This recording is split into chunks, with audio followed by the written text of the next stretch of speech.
In this video, I'm going to show you how to use the snipping tool within Windows, okay, to snap a section of a page or a document that you're working on. So assuming I'm working on this document and I need to snap this turbine section, this large hydroelectric power plant generators, I need to snap it. I can go ahead, come to my start bar here, and just go ahead and search for snipping tool, which you can see in here. Once you open it, you can come to new and say I got it, and you can mark where you want to snap.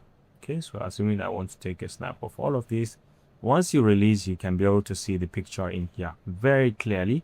You can save it, you can copy it, and you can share. You can copy it and you can share it somewhere. For example, I can come over here and then create a new file, and I can paste it in here directly.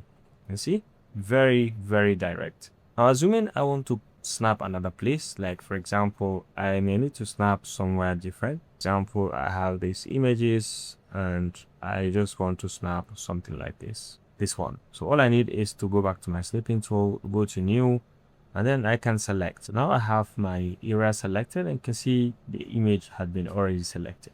Now if you would like, you can play around with something. You can write something across just to demonstrate something as well, right? Or you can use this highlighter to highlight a section of the whole thing, or you can use this eraser as well to erase any section, or these shapes if you want to see shapes, and you can use this to crop across very easily. When you're done, you click on OK.